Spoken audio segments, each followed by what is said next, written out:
Le Grand Est est l'une des régions les plus dynamiques de France pour la production de biogaz avec de nombreux sites en injection, que ce soit sur le réseau de distribution ou de transport. Et vous allez le voir, sur ce dernier point, la région a été particulièrement innovante.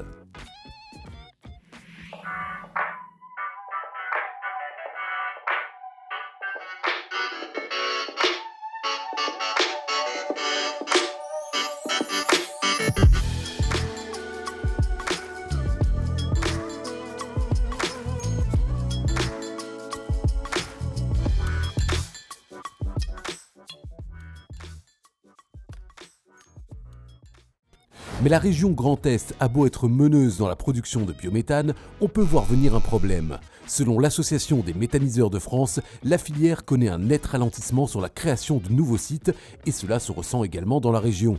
Parmi les points qui font hésiter les porteurs de projets, la nouvelle programmation pluriannuelle de l'énergie.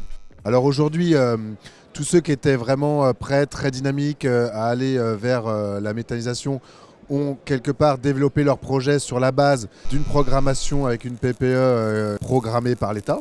Et aujourd'hui, on a une nouvelle PPE qui est lancée, notamment qui favorise énormément la valorisation des effluents d'élevage, mais dont la rentabilité est un petit peu inférieure par rapport à ce que les agriculteurs souhaiteraient.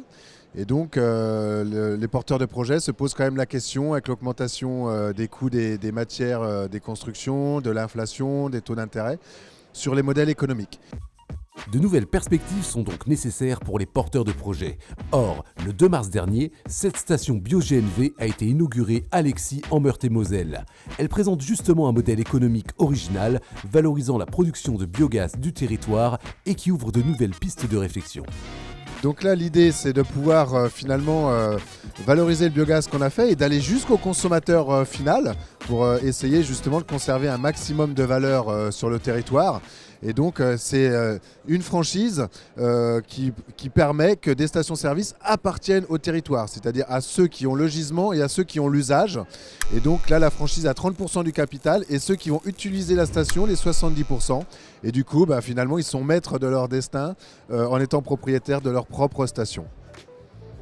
Afin de donner un second souffle à la filière, on pourrait donc imaginer dans les prochaines années la multiplication de ces stations BioGNV, reproduisant le même modèle capitalistique afin d'impliquer le maximum d'acteurs locaux. Quant à nous, on se retrouve bientôt sur une autre thématique pour devenir un expert du biogaz.